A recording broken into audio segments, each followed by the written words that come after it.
In my previous lighting video, we went over the difference between UFO style fixtures and 8-foot LED strips. And I went with the strips, but the real secret wasn't just the fixture, it's the brains behind them, the Keilton Autani system. And I've had a lot of comments asking for a follow-up video, so here it is. Why Splurge for a commercial lighting control system for a pole shed? Because a building like this serves a ton of different purposes. It needs to get really bright when I need to see small details, but I also want to be able to hang out here and relax, so I don't want harsh lights all the time. And I want it to be energy efficient. And oh yeah, I want the lights to automatically turn off when I forget. Because nobody wants to be in the house, in their pajamas, and have to walk out to the shed at 20 below just because they forgot to turn off the lights. Now, before we get into the tech, let's clear up the names on the boxes. This may not seem important right now, but if you hop on the internet and you do some Googling, you're gonna see Keilton, Autani, and Light Trace used almost interchangeably. And there's a reason for that. So I want to explain a little bit just so you don't get confused when you hop out online. Autani is the veteran in the room. They were founded in Maryland back in 2006, and they specialize in high-level building automation and energy dashboards. Light Trace is the engineering powerhouse behind the scenes. They were founded in 2014 and became pioneers in Bluetooth mesh technology. And Keilton, that's Light Trace's flagship brand of hardware, the actual sensors, drivers, and controllers. If you see Keilton on something, that's the physical device that's doing the work. In September 2023, Light Trace and Autani, they merged. They brought Autani's advanced software together with Light Trace's Keilton Bluetooth hardware. So what this means for you is that while the tech is global, the support, it's local. So if you have a problem with your system or a programming headache, the engineering support for this ecosystem, it comes straight out of Columbia, Maryland. So when you see Keilton Autani on a product today, it means you're getting Light Trace engineering, Keilton wireless hardware, and American-based industrial software support all in one package. Now let's talk money. People assume commercial means double the price. When you look at high output 8-foot LED strips, the gap is smaller than you think. You can go to your big box store and get their value fixtures for 60 to 80 bucks each, right? But there's no dimming on those, there's no sensors. It's just gonna be as bright as it is all the time, or off. The next step up from there is gonna be some sort of Pro Line fixture at the big box store. And that'll run you about $115 to $140. Those will be 0 to 10 volt dimmable, but that means you're gonna have to run a whole separate low voltage wiring system around to each fixture and then to a dimmer switch somewhere. So that increases your installation costs. And also they won't come with any sensors for motion sensing or auto dimming or anything like that. So that would be an additional expense if you wanted to go that route. And then lastly, you can go with something like this, like a Keilton Autani system. Now these fixtures are more expensive. They're gonna run you 150 to 200 bucks a piece, but everything is built into these. It's a Bluetooth mesh system, so they're all talking with each other. There's no additional low voltage wiring that's needed. They come with the built-in motion sensors. They come in with daylight sensors for auto dimming, and they're pretty darn smart, as we'll get into in a little bit here. So yes, there's a premium per fixture with a system like this, but here's the kicker. With Autani systems, you don't buy separate occupancy sensors or run low voltage dimming wires back to a switch. The smart is already in the box. Now here's the part that trips most people up. You can't just go to the big box store and grab these off the shelf. This is a commercial grade system, and most of the people that sell these commercial grade systems won't sell to regular old homeowners. Instead, they're set up for business to business transactions, and navigating the procurement process takes a few extra steps. Keilton and Autani provide the brains, the Bluetooth mesh, and the sensors, but they partner with dozens of different luminary manufacturers who build the actual light fixtures. If you head over to Autani's website, they have a whole page dedicated to these partners, and you'll see names like Keystone, Maxlight, Orion, and SLG Lighting.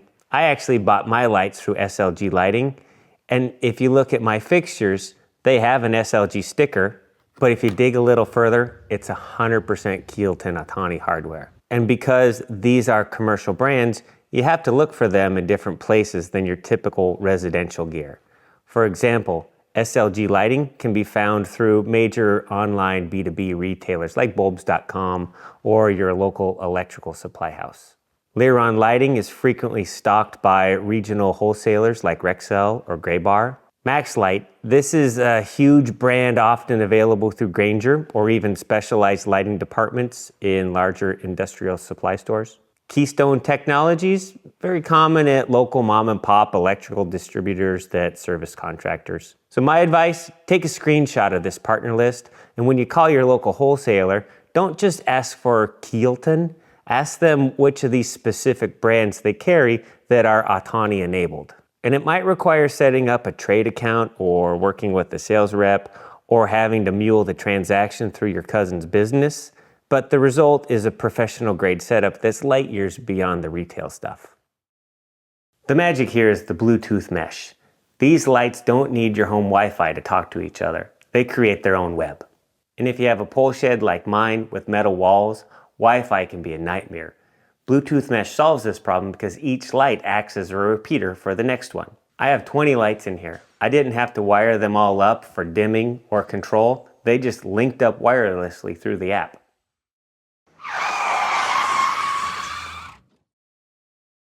And I don't know if I should tell you this or not, but if you look here, I actually ran low voltage cable. And you can see it poking in there. I kept my separations and all. And for this high bay area, I ran the low voltage wires down here to the switches so that someday, if for whatever reason this stuff stops working, it becomes a subscription as a service kind of thing. They change the pricing model. I don't know. For some reason I don't like this. I can just change out some of the guts, and I already have my low voltage wire running around for dimming back to here, and I could just go old school, 0 to 10. I know I am talking about how great these lights are, but I've also been around technology long enough to know that today's gee whiz, isn't this awesome, is next year's 3.5-inch floppy disk.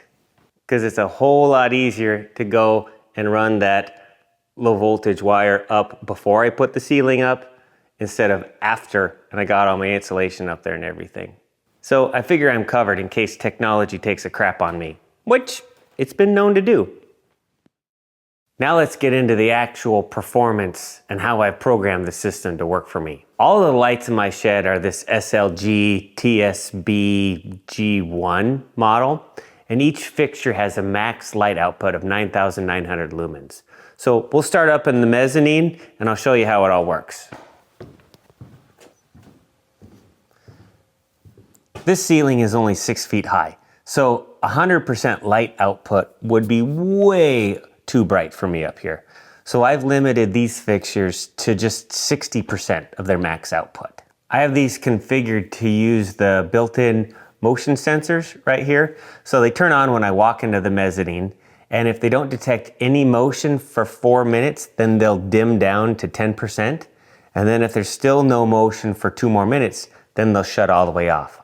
I like that feature because it gives me a little warning instead of it just going dark. And since each light has its own sensor and they're all talking to each other over the Bluetooth mesh, the lights up here, they all stay on, even if I'm tucked over in a corner like this. And I don't have a wall switch at the top of the stairs or at the bottom of the stairs because everything up here just works automatically. Down on the main floor, I have 8 fixtures in the wood shop and 9 in this high bay area. And all 17 are linked into one group. I've set the high end trim to 80% of max for the lights in the wood shop because they're mounted at 7 feet off the floor. And out here where it's 14-foot ceilings, these things, I let them go up to 100% full bore. And the combination of those 2 light levels, it actually gives me nice consistent lighting down at my work surfaces. Now for the detail oriented among you, motion sensors come in either fixed or adjustable sensitivity. And my SLG fixtures, they're fixed, meaning I can't tweak the sensitivity. And to prevent nuisance trips from bugs or the wind, I've disabled the auto on feature, and I turn my lights on manually at the doors. However, I still use the motion sensors to turn off the lights. If they don't see motion for 15 minutes here in the shop area, then they dim down to 20%. And then they shut off entirely after another 3 minutes of no motion. Most of the time, I run the lights downstairs in auto mode, and I set the target light level to 80% of my defined max, and then I let daylight harvesting take over. The sensors in the fixture read the natural light coming in, and they dim the LEDs perfectly to maintain a constant light level. And it saves a massive amount of energy, stays consistently light in here, and honestly, it's just cool to watch the shop adjust itself as the sun moves. And lastly, I've programmed scenes around my daily routine. From 8:30 to midnight, the motion sensors are deactivated, so the lights don't turn off while I'm sitting in my chair.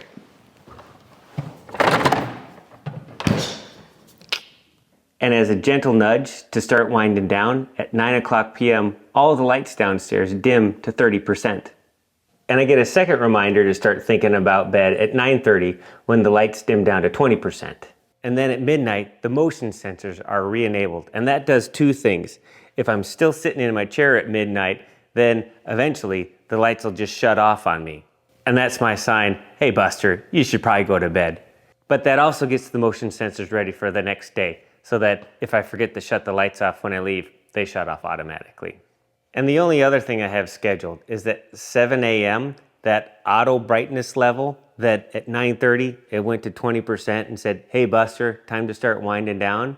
Well, at 7 a.m., that level, it goes back up to 80% and everything's ready for daylight harvesting and such. Now, as much as I love this system, it isn't perfect.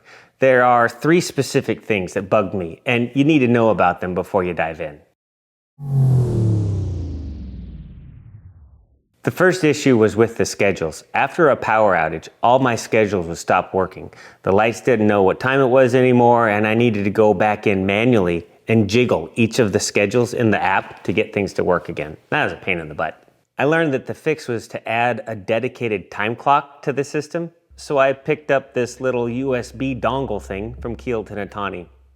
It has a built-in battery backup and a time clock that keeps the brains of the system all synced. Now when the power goes out, the time clock automatically resyncs the entire system. Solved my problem.